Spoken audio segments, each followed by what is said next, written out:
जी जी कान साहब, चाबी वाले खिलौने ये आप ही के मुतालिक का है, तो ये इस पे मैं चाहूंगा आपका तबसरा लिया जाए। देखें जी, मेरे ख्याल में हिस्टोरिकली मियाँ साहब हमेशा बाप की इज्जत करते हैं। वो आपको भी पता है, मुझे भी पता है, वो बड़ी ताजीम करते हैं बाप की। तो रह गई बात चाबी वाले खिलौनों की, तो मेरे ख्याल में ये तो अब पूरी कौम को पता चल गया है कि जेनुअन लड़ाई में, देखिए कब बैसाखियों के बगैर इन्होंने इलेक्शन लड़ा है। मैं अक्सर लोगों को, आप क्योंकि पंजाब में भी साफत करते रहे, लाहौर से शुरू हुए, आपने रिपोर्टिंग से काम शुरू किया है,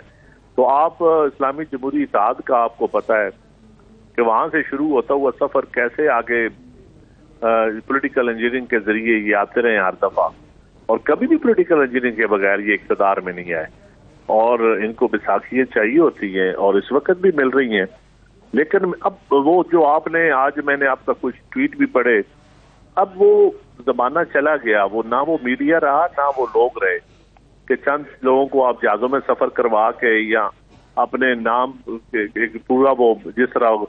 कभी गजब करप्शन की जब कहानी चला के, कभी वो आपको याद है ना, लाहौर से 2-3 सीनियर लोग होते थे जर्नलिज्म के साथ जो मुंसलिक थे। अब वो जमाना चला गया। अब तो सच्ची बात है, मैं समझता हूँ ओपन डिबेट अगर हो ना मीडिया के ऊपर, अब पार्टी लीडरशिप की, कि आपकी वसातत से, जिसमें आप बिलावल साहब को बुलवाएं, मियाँ साहब को बुलवाएं और दूसरी पार्टियों को भी बुलवाएं, ओपन डिबेट हो जो एक इस मुल्क को आगे लेके चलना कैसे, तो पता चले कि क्या जल्दी सिर्फ ये उसी जगह पे खड़े हुए हैं पुराने रवायती तरीके से, इलेक्टेबल की सियासत से, और साथ हमें सपोर्ट मिल जाए इदारों की, तो मेरे ख्याल में मायूसी होगी उनको, और ये फिर टक्कर भी मारने की आदी हैं। अब यही जो चेयरमैन सेनेट के ऊपर ये जो कहते थे, और अब जो सिंध में बलोचिस्तान में जो कुछ उन्होंने किया है, तो कहाँ इंटेलेक्चुअल ऑनेस्टी कहाँ पे रह गई,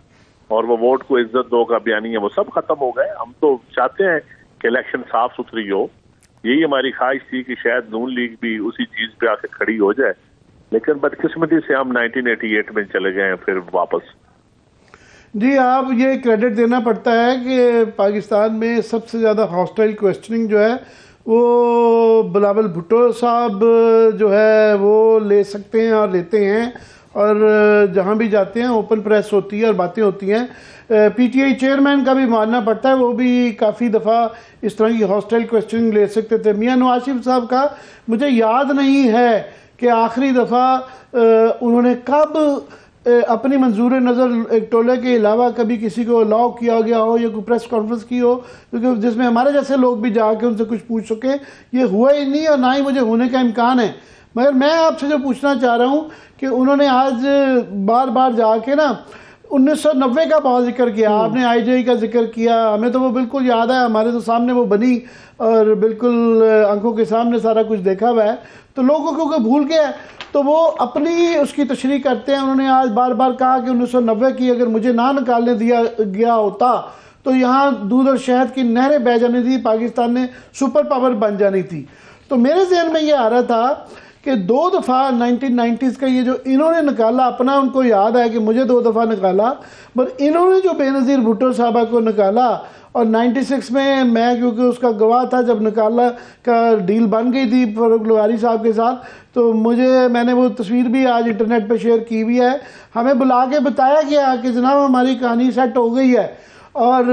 उसी तरह ही 1990 में 2 गवर्नमेंट, और फिर आपको मीर मुर्तजा भुट्टो के कत्ल का भी बताया गया था आपको। जी जी जी बिल्कुल बिल्कुल, वो भी। तो ये 1990 की जो अपनी सिलेक्टिवली उनको याद है 2 गवर्नमेंटें जो उन्होंने निकाली, उसका जिक्र नहीं करते, जो उनकी निकली उसका बहुत ज्यादा वो बयान करते हैं। देखिए ना, उन्होंने अभी जो बाहर थे, तो जिस तरह जनरल बाजवा और जनरल फैज का जिक्र उन्होंने किया कि शायद साहब होना चाहिए, ये होना चाहिए, वो होना चाहिए, तो कभी नहीं उन्होंने जनानी का कभी जिक्र किया। उन्होंने कभी हमीद गुल की डॉक्टराइन का जिक्र किया। उसके बाद ब्रिगेडियर मुजफ्फर रांझा जो अभी भी उनका इंस्पेक्शन टीम का चेयरमैन है, 2013 में जिसने आरटीएस बिठाए थे, वो फैंसी पंजर वाले, कभी जिक्र किया। अब जहां भी जब भी बीबी के खिलाफ अदम एतमाद हुआ या बीबी को निकाला गया या बीबी के 1988 में बीबी को सूबा पंजाब नहीं दिया गया, हालांकि मेंबर ज्यादा थे, आजाद मेंबर शामिल करवा के मियां साहब को चीफ मिनिस्टर बनाया गया। फिर जुनेजो साहब के साथ इन्होंने जो कुछ किया, निगरान वजीर आला खुद बने, खुद इलेक्शन करवाए। तो मोहम्मद खान जुनैद जो इनका प्राइम मिनिस्टर था, उसके साथ जहाज में बैठ के सीधा ज़ियाउल हक के, और फिर ज़ियाउल हक के नजरियात के साथ जो कुछ उन्होंने किया, फायदा लेने की, वोट को इज्जत दो, फिर वोट को इज्जत दो के साथ जो कुछ किया, और फिर पुराना 1990 का जिक्र करते हैं तो प्राइवेटाइजेशन का दौर है। जितने पुराने बैंक बेचे कभी उसका जिक्र किया, कभी घी कारपोरेशन का, DTS का, गवर्नमेंट ट्रांसपोर्ट सर्विस का, बड़े बड़े इदारों का, खाद की फैक्ट्रियों के बेचने का कभी जिक्र किया कि जो अपने क्रोनीज को बेची गई, तो कभी नहीं जिक्र किया किसी ने। तो मेरे ख्याल में ये, लेकिन पब्लिक को तो पता है। और मैं ये बात बता दूं कि पब्लिक एक चीज तैयार करके बैठी है कि नून लीग को हर सूरत में शिकस्त देनी, और जहां पे नून लीग के मुकाबले में जो मजबूत कैंडिडेट होगा, वो जिस पार्टी से भी होगा, उसको लोग वोट देंगे। ये मैं आपको बता दूं। नून लीग को हराने के लिए बेशक नून लीग के कंधों पे, बैसाखियों पे जो मर्जी, जितने मर्जी बाप आ जाए, ये इलेक्शन बाप और बिन बाप होगा। ये चंद साहब, आजकल बहुत ज़्यादा लफ्ज़ों की जंग चल रही है, उनकी तरफ से भी बड़े सख्त स्टेटमेंट्स आती हैं। बिलावल साहब भी पूरी जो है कसर नहीं छोड़ रहे, मगर वो कई दफ़ा होता है कि आप लोग पहले पपियाँ जपियाँ करते हैं, फिर ये वाला सिलसिला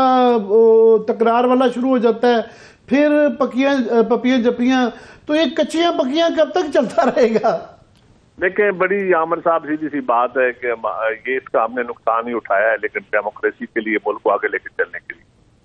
और जो पीपल पार्टी के अंदर एक तबका है जो KPK से या पंजाब से, वो तो खुल के इनको बताता है, पार्टी को भी हम खुल के बताते हैं कि ये पीपल्स पार्टी को हमेशा रगड़ा इन्होंने कहा। आसिफ अली जरदारी के ऊपर तशद्दुद हो, विक्टिमाइजेशन हो, जो कोई केसेस हो, ये वही सारे हैं। और इसीलिए हम कहते हैं कि पॉलिटिकल डायलॉग आप भी हो, क्योंकि जो भी पॉपुलर पंजाब में होता है, ये उसको रगड़ने के लिए इसके कंधे हाजिर हो जाते हैं। और लेकिन हमारे चंद सिंध के दोस्त हैं पार्टी के, जो पपियों जपियों के बड़े कायल हैं, और वो बड़े हो जाते हैं, आपको भी पता है, मुझे भी पता है, लेकिन मेहनत तो हम पार्टी के अंदर उनकी करते रहते हैं, और अल्टीमेटली उनको समझ आ जाए क्या होता है। और उम्मीद है हमारी। चांद साहब, आप क्योंकि सच्ची बातें करते हैं, तो इसलिए मैं मजबूर हो गया हूँ कहने पे कि ये जो